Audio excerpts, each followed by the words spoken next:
வணக்கம். இன்றைக்கி நான் உங்களுக்கு ஒரு குஜராத்தி டிஷ் தான் செஞ்சு காட்ட போகிறேன். என் ஃப்ரெண்டு மம்தா சொல்லி கொடுத்தாங்க. இது வந்து கச்சோரி சப்ஜி. கண்டிப்பாக குழந்தைங்க நல்லா விரும்பி சாப்பிடுவாங்க. வாங்க எப்படி செய்யறதுன்னு பார்ப்போம். தேங்க்யூ.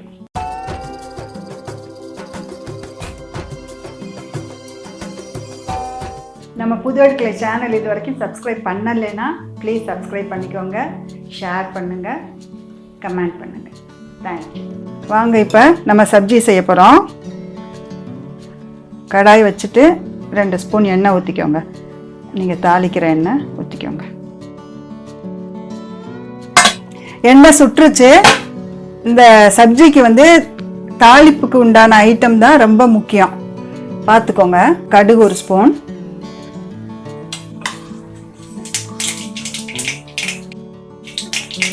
சோம்பு 1 ஸ்பூன், ஜீரகம் 1 ஸ்பூன்,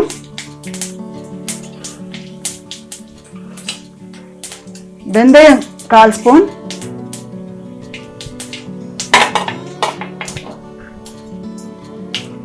இது வந்து கருஞ்சீரகம், அது ஒரு 1/2 ஸ்பூன் போட்டுக்கோங்க.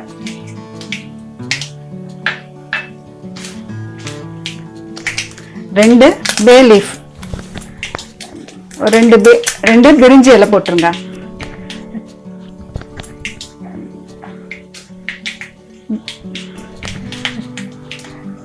ரெண்டு மிளகா கிள்ளி போட்டுருங்க.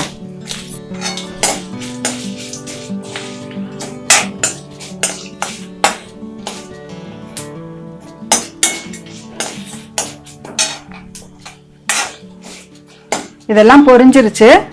நம்ம வேக வச்சிருக்கிற உருளைக்கிழங்க அப்படியே கட் பண்ணி போட்டாலும் சரி, இப்படி உடச்சி போட்டாலும் சரி. நான் ஒரு 4 உருளைக்கிழங்கு மீடியம் சைஸு வேக வச்சிருக்கிறேன்.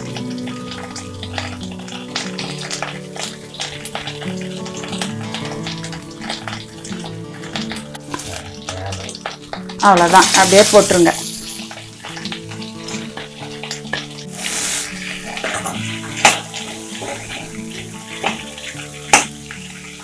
அரை ஸ்பூன் மஞ்சத்தூள் போட்டுக்கோங்க.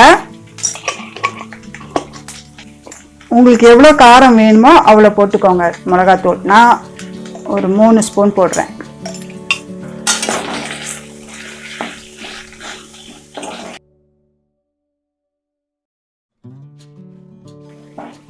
மசாலாலாம் இங்கே வதக்கிறதுக்குள்ளால நீங்கள் ஒரு பக்கம் தண்ணியை கொதிக்க வச்சுருங்க. இங்கே பாருங்க, நான் கொதிக்க வச்சுட்டேன். அந்த தண்ணியை, அந்த கொதித்த தண்ணியை அப்படியே ஊற்றிடுங்க. உங்களுக்கு எவ்வளோ தேவைப்படுதோ அதுக்கு தகுந்தாப்புல ஊற்றிக்கோங்க.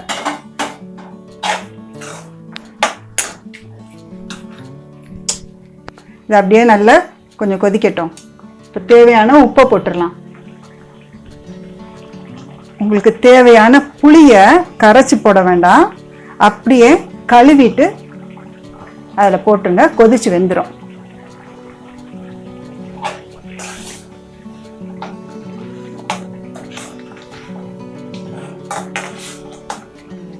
ஒரு 2-3 நிமிஷம் அப்படியே இதை கொதிக்க விட்டுருங்க. நல்லா கொதிச்சு மசாலாலாம் ஒன்றா சேரட்டும். நல்லா கொதிச்சிருச்சுங்க. ஒரு 3-4 நிமிஷம் விட்டுட்டோம். இப்போ நம்ம ஸ்டவ்வை ஆஃப் பண்ணிட்டு நல்ல 1 ஸ்பூன் மிளகுத்தூள் போட்டுருங்க, குருமிளகுத்தூள்.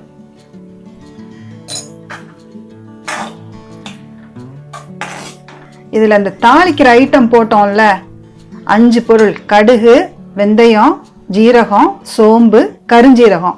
இதை வந்து அவங்க நார்த் இண்டியன்ஸ் பாஞ்ச் பூரன்னு சொல்லுவாங்க. அதுதான் இதோட ஸ்பெஷாலிட்டி. நமக்கு கச்சோரிக்கு சப்ஜி ரெடி ஆயிடுச்சு. கச்சோரிக்கு உள்ளே வைக்கிறதுக்கு உண்டான ஸ்டஃபிங்கை வந்து நம்ம இப்போ ரெடி பண்ண போகிறோம். இது வந்து பொட்டுக்கடலை மாவு நல்லா மிக்சியில் போட்டு அரைச்சி வச்சுக்கோங்க. உங்களுக்கு எவ்வளோ தேவையோ அந்த மாதிரி எடுத்துக்கோங்க, அவ்வளோ அளவு எடுத்துக்கோங்க. அப்புறம் ஒரு 1/4 ஸ்பூன் மஞ்சத்தூள், 1 ஸ்பூன் மிளகாத்தூள், கொஞ்சம் உப்பு, ஒரு 1/4 ஸ்பூன் பெருங்காயத்தூள். இது வந்து கடுகெண்ணெய்.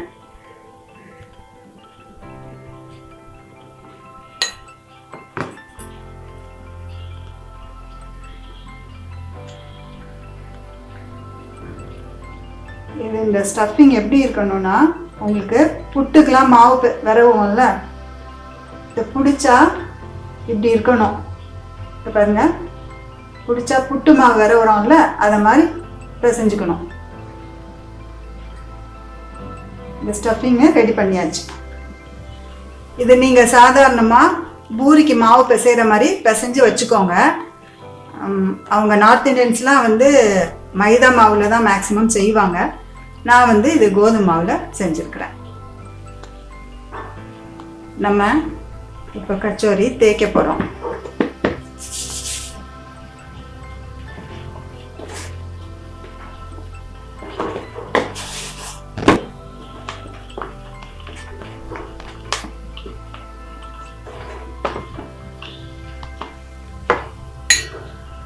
சின்னதாக தேய்ச்சிட்டு கொஞ்சம் இதை உள்ளே வச்சுருங்க.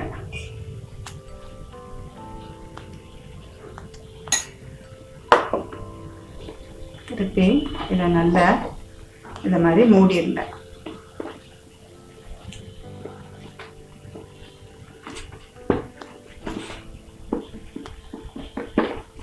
மூடிட்டு திரும்ப தேய்க்கணும்.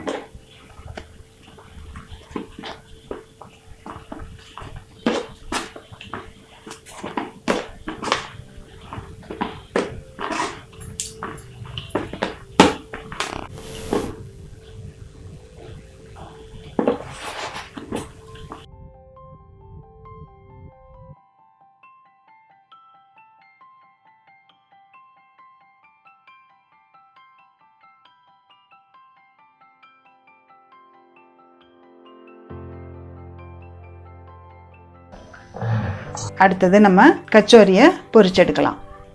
எண்ணெய் சுடட்டும். எண்ணெய் நல்லா சூடாயிருச்சுங்க. நம்ம இதை பொரிச்செடுக்கலாம்.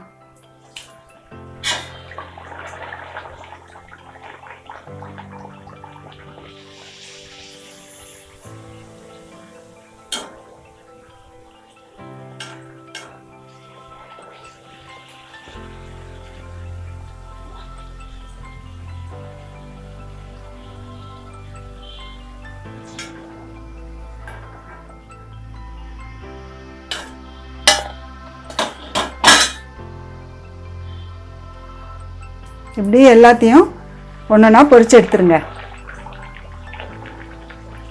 இப்படி அமுக்கி அமுக்கி விட்டிங்கன்னா மேலே புஷ்ஷுன்னு வரும். பாருங்கள், எண்ணெயில் எப்படியே எப்பயுமே பூரி எப்படியே நீங்கள் ப்ரெஸ் பண்ணி விட்டிங்கன்னா பஃப்னு வரும்.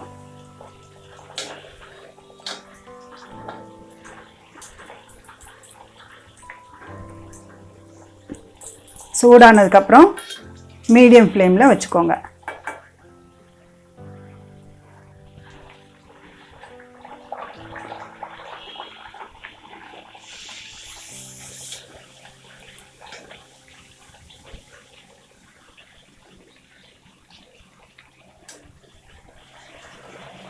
வாங்க, நல்லா அழகாக புஷ்ஷுன்னு வந்துருச்சு பாருங்கள்.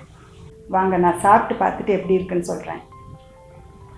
இங்கே பாருங்கள், சாஃப்டாக இருக்குது.